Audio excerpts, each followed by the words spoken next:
ঈদের দিন half ready হয়ে বাসার থেকে যদি বের হতে হয়, তারপরে যদি বাকিটা বাসায় এসে আবার রেডি হতে হয়, কেমনটা লাগে বলেন তো? কি এমন কারণ ছিল যার জন্য আমার এই অবস্থায় বের হতে হলো, সব কিছু নিয়েই থাকছে আমার আজকের ঈদ ব্লগ। আমার ভিডিওগুলো ভালো লাগলে অবশ্যই একটা লাইক করে দিবেন এবং আমার চ্যানেলটাকে সাবস্ক্রাইব করে দিবেন।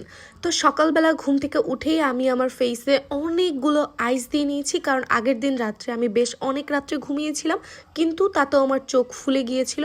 এরপরে মাথায় প্যাক ট্যাক লাগিয়ে, স্কিনে প্যাক ট্যাক লাগিয়ে একটু গোছল করে আসলাম। অ্যান্ড গোছল করেছি আমি কয়টায়, লিটারালি 12টায় আমি গোছল করে বের হয়েছি। আচ্ছা, যাই হোক, এরপরে আমি আমার ঈদের মেইন ড্রেসটা পরে নিলাম, যেটা পুরোটা মেরুনের মধ্যে ছিল, খুবই খুবই সুন্দর একটা ড্রেস।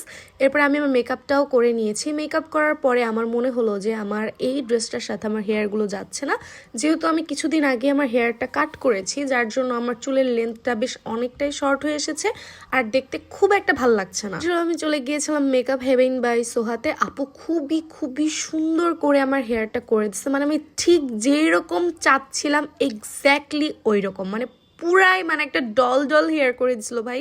এই হেয়ার লুকটার জন্য আমার ফুল মেকআপটা এত বেশি সুন্দর লাগছে, মানে ওই দিন প্রায় সবাই আমাকে বলছে ভাই তোমার হেয়ারটা অনেক সুন্দর হয়েছে। আমার নিজের কাছেও অনেক বেশি ভালো লাগতেছিল। তোমাদের কাছে কেমন লাগলো জানিও। আর এই ছিল হচ্ছে গিয়ে আমার ফুল লুক। বাকি পুরোটা ভিডিও আসবে আমার ফেসবুক পেজে, অবশ্যই তোমাদেরকে আমার ফেসবুক পেজটা ফলো করে রাখতে হবে।